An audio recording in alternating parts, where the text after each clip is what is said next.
3 seconds after I wake up, I die. It's not exactly pleasant. The moment I open my eyes, I see a blade speeding toward my head. I don't have the time to dodge, to process. Searing pain rips through my skull for a fraction of a second before my brain is no longer intact enough to process the signals from my nerves. The second time it happens, I jerk awake, the way you do when you wake up from a nightmare. Unfortunately, this is apparently not a nightmare. The instinctive flinch doesn't save me here.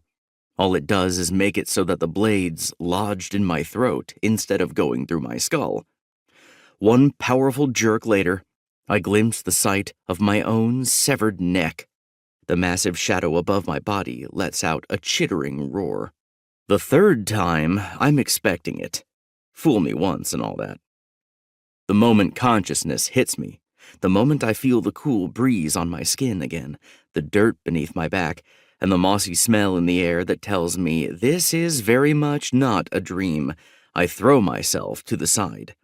I hear a skittering cry of confusion and anger, and I snap my head up to see the thing that's been killing me again and again.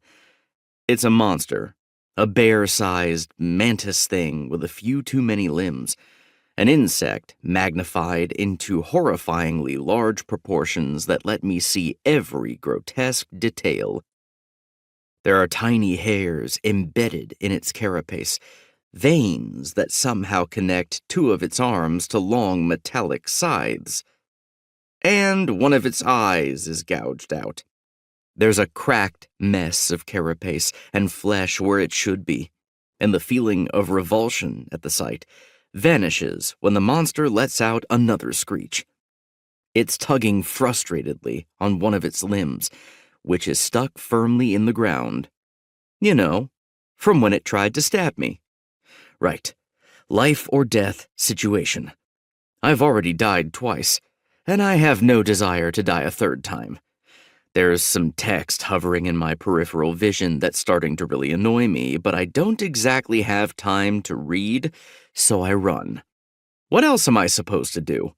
It's a giant mantis monster. I'm not equipped to fight it.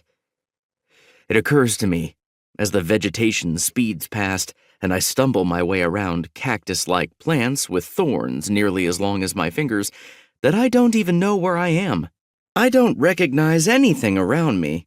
And even the sky is a distinct shade of purple that paints the horizon with shades of unfamiliarity.